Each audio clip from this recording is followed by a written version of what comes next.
Hello friends, in this tutorial I will show how to add a call to action under your post content using code snippet. In WordPress there is no widget location under post.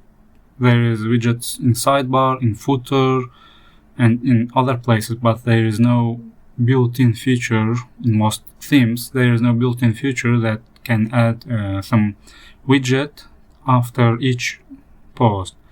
So generally when post ends you will have your content and then comment form show up. So we want to add a call to action box here, so users that engage with your post, that read your post to the end, they will have a clear next step that will benefit them. So it can be any call to action like subscribing to your channel, subscribing to your newsletter, or getting some free software, free guide, free PDF, free book, whatever your call to action is, you can show your call to action after each post. So showing it after each post without entering manually will help you to scale and automate process, because if you have 100 posts and you want to show a call to action, over time you can change some wording, you can change your call to action.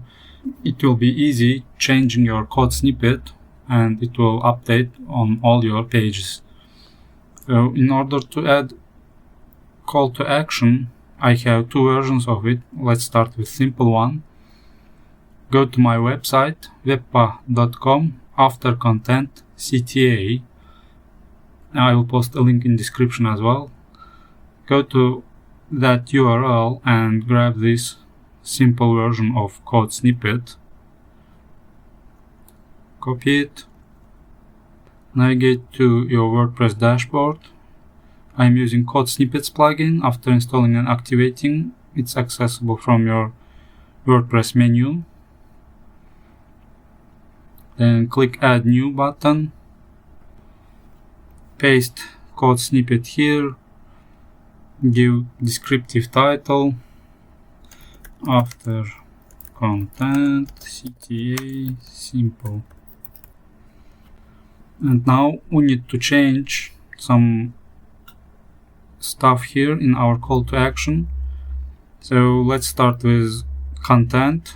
So here can be any HTML content that you want to show. To keep it simple, generally it's a title, it's some short text that describes your call to action and link to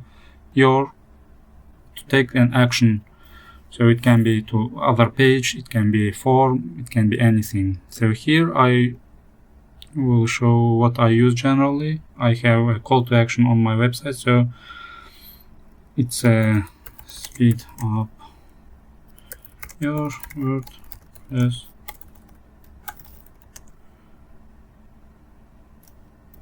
website. And I share a PDF downloadable, link to your downloadable resource, and this is your call to action HTML. This will be added to all your pages, posts, etc. Let's save it. And just before saving, I have a skip list. So these are pages where you don't want to show this call to action.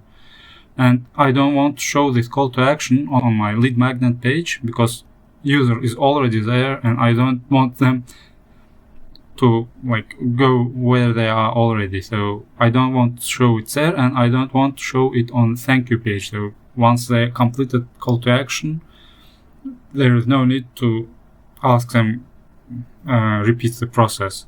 So these IDs are of those pages. If you go to your pages, for example, this is one page.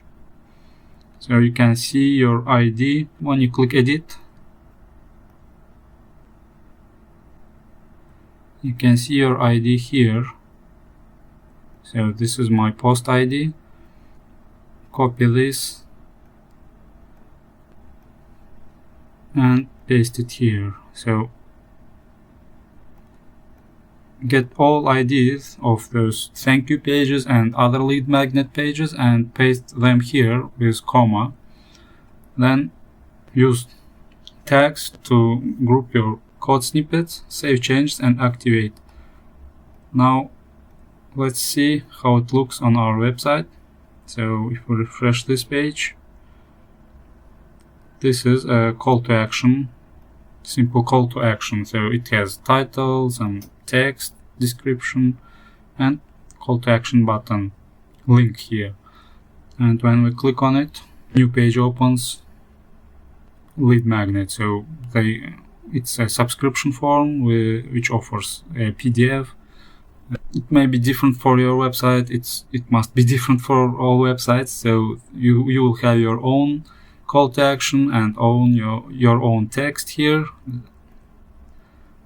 Then there is another way, another code snippet that is a bit advanced, and how it is advanced, how it's different. It adds some custom styling to call to action box. It's like some custom color, some custom button, so it stands out from your regular content, so it grabs attention. So code-wise, it is a bit bigger code, and it looks a bit complicated, but it's not. It's simple. You can add code snippet same way as you added simple one, but I already added this. So let's disable the simple, and let me show you the biggest one. So it's here. You can edit your skip array same way. You can use same skip array here, and this adds some placeholder for your CTA. This is done in order to have multiple call to actions. You can have multiple variation to same call to action, or multiple different call to actions depending on your needs. So these are the colors that I want to show. So on every page refresh, color will change.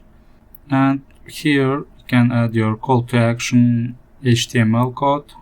So this is title, this is descriptive text, and this is URL. So I add a UTM source, UTM medium, UTM campaign for tracking this call to action clicks, and it's a button and text to your button. So update this field to match your call to action. You can add multiple call to actions by just copying it, pasting, and then changing content here, link, title, etc. Everything. You can add as many call to actions as you want. Second, for example, I want to say, so it will be visible.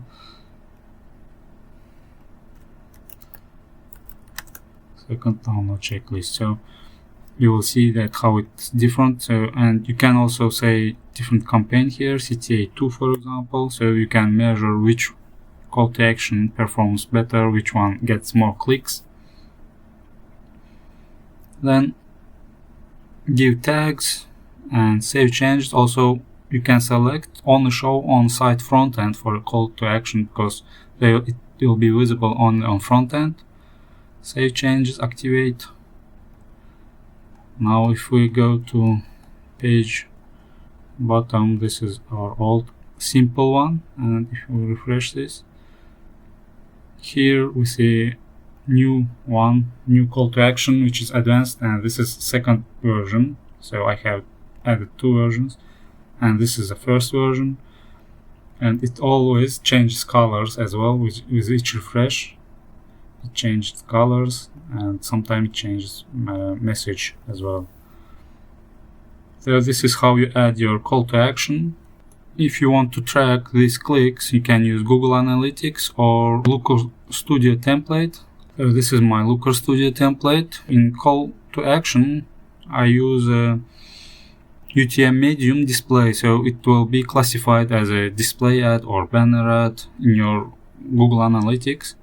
So in channel group, you can click on display, and see how each call to action, your banner or call to action performs. So I have two Medium sources here, so it's from one website, this is from my own website.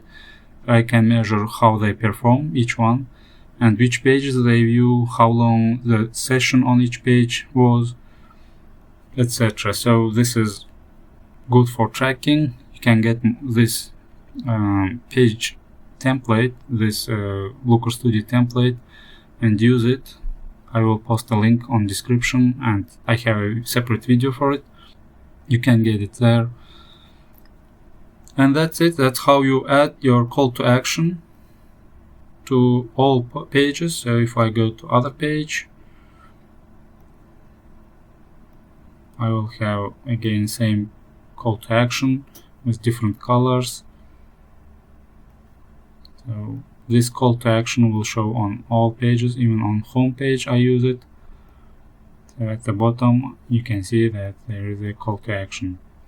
Also, this code snippet is not blocked by ad blockers because I use it on my website and I carefully choose which text, which HTML use there, so it's not blocked by ad blockers. So that's how you add call to action using just code snippet. So it's fast, and make sure that you don't add any third-party JavaScript in there, third-part iframe or anything that can slow down your page. So make sure that you don't add it in your call to action because it will affect all your pages. This is one of best ways of adding a call to action using a code snippet.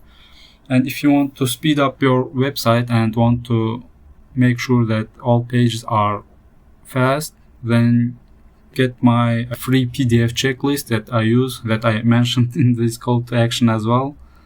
You can view it on webpa.com/speed and download it from there.